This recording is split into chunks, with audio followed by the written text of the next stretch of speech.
Bonjour, bonsoir ou bonjour.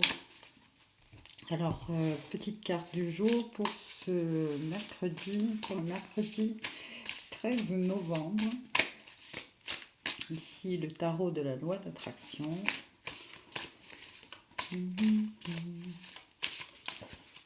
Donc, demain, nous sommes dans des énergies d'ermite. Un ralentissement, une invitation à la méditation, à la réflexion, à l'écoute de sa guidance intérieure. C'est le chercheur, l'ermite, le chercheur de sa vérité, de, euh, des réponses justes qui résonnent en lui. C'est l'arcane 9. Le 9, c'est l'achèvement. Hein. C'est aussi en numérologie, enfin, j'entends des énergies de comment, sagesse universelle, amour universel aussi. Peut-être aussi là pour demain, hein, si ça résonne en vous, hein, faites cette position là, cette position de l'arbre, position de yoga, pour faire circuler votre énergie, hein, aligner vos chakras. Alors, avec l'oracle, la magie de la terre de Stephen D. Farmer. Alors hier, j'ai dit que le petit oracle des anges de Dorine Virtue, mais c'est de Tony Carmine Salerno. Hein, je l'ai dit plein de fois déjà. Donc désolée pour avoir fait une erreur là. Alors avec cette ermite, les énergies de l'ermite, les conseils de l'ermite. Ah, ben j'ai déjà mis mes... Ah non, elles sont là. J'ai pas encore mis mes pierres dehors, mais ça va pas tarder. Je termine la vidéo et hop, on y va. Donc avec cette ermite, la terre, la magie de la terre, vu qu'on est encore, on est le lendemain de pleine lune, donc il y a encore des énergies de pleine lune en taureau, signe de terre, peut-être pour ça. Alors deux cartes qui sont restées en main.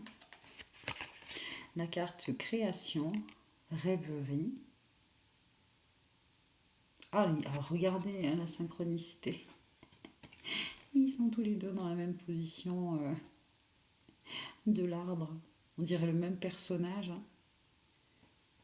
C'est fou. C'est beau.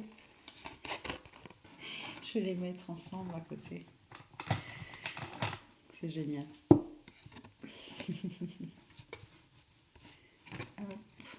Puis vous les voyez bien, je ne sais pas comment les mettre. Ah.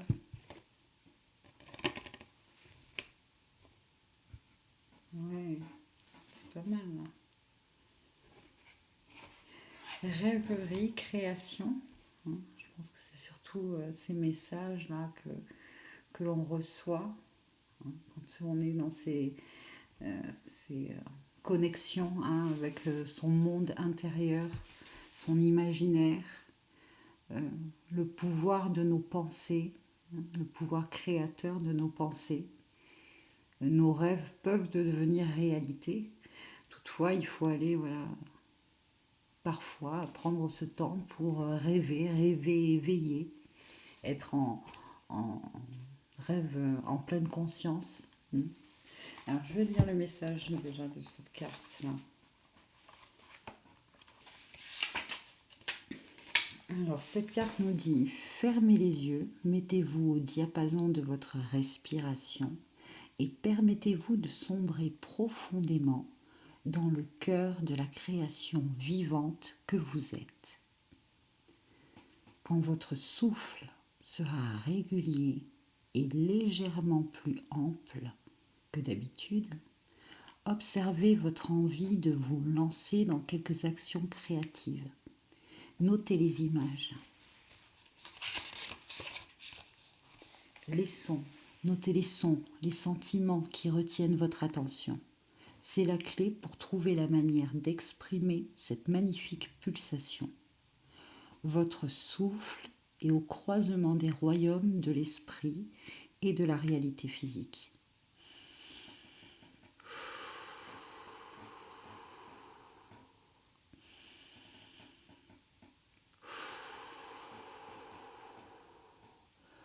le fait de respirer tranquillement et avec régularité vous aligne avec le grand tout qui vous éclaire, alors avec précision sur l'expression créative qui peut naître de vous.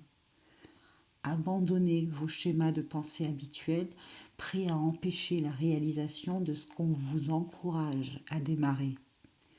Autorisez-vous à prendre des risques avec votre expression personnelle et toute la création vous sourira.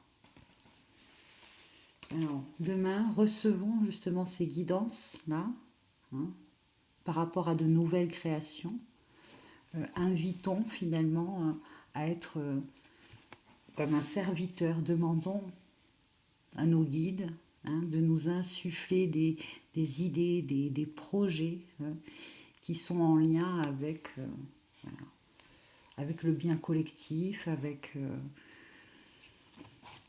qui soient en lien avec le divin, avec ce que vous voulez. Alors la deuxième carte, c'est quoi? Peuple de pierre, vigilance. Un deuxième message, voilà, pour demain.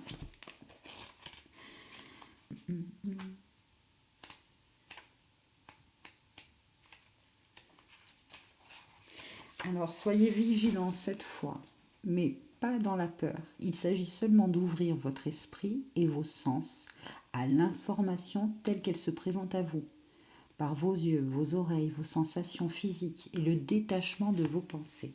Ça résonne beaucoup quand même. Hein. Soyez attentifs demain, si vous avez envie d'entendre à cette guidance intérieure, que vous aspirez justement à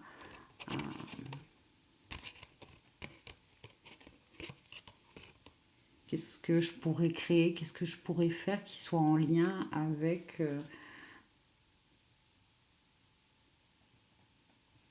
le grand tout, avec le divin, voilà. Donc soyons vigilants cette fois, mais pas dans la peur. Il s'agit seulement d'ouvrir votre esprit et vos sens à l'information telle qu'elle se présente à vous, par vos yeux, vos oreilles, vos sensations physiques et le détachement de vos pensées. 2 domaines sont concernés en priorité. D'abord, suivez toute intuition qui vous conseille la prudence envers quelqu'un ou quelque chose.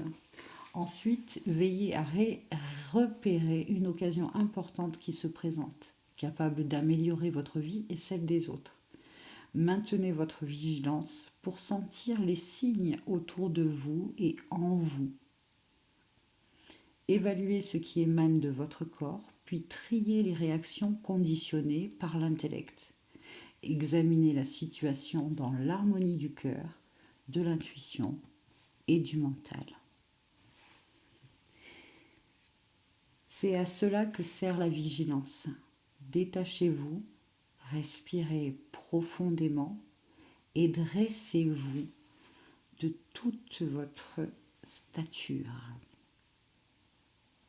Waouh, ces 3 cartes résonnent tellement. C'est parfait, c'est magique, merci. Bon, laissez-moi un commentaire, un like.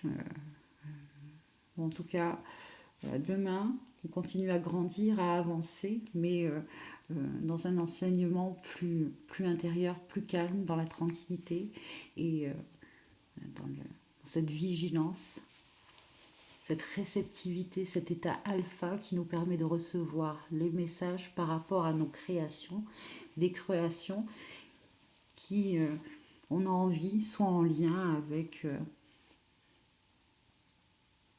ce qu'on est venu faire sur Terre, avec un plan divin peut-être, c'est ça que je cherche depuis tout à l'heure, un plan divin. Voilà. Bien, prenez soin de vous et puis je vous dis à demain. Allez, au revoir.